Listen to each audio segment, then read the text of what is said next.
Normally, to drive an LED, you need to connect it to one of the Arduino's outputs. If you need to drive two LEDs, then you need two Arduino outputs, etc. In this demo, we'll drive LEDs by using a single data wire with the help of a shift register.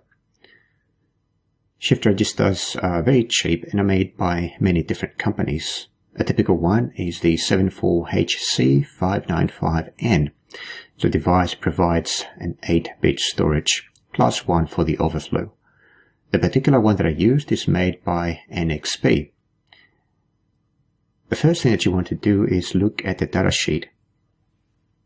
You need to figure out what is the purpose of each one of the pins on the package of the chip.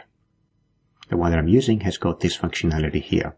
Don't worry too much about reading all the details now. I've got those covered in the notes.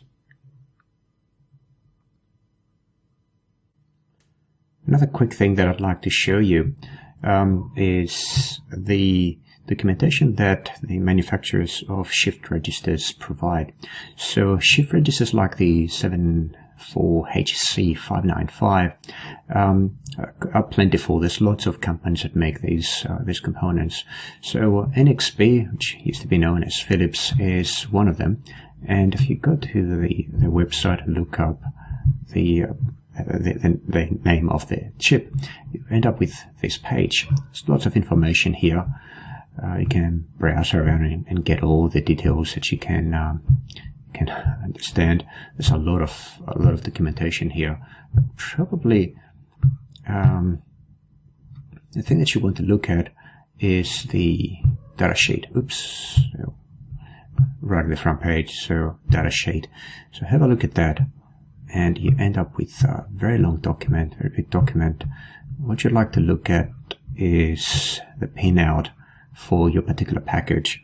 So the same shift register comes in a variety of packages, so you can get it like that or like that. There's, depending on your real estate requirements, I suppose, and power requirements, you can pick up the package that fits best.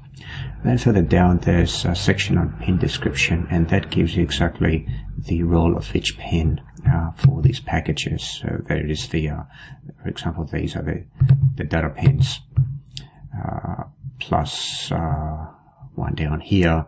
Got power, VCC, ground, reset pins, and so on. So it's always a good idea to have a look at these data sheets whenever you use components like these.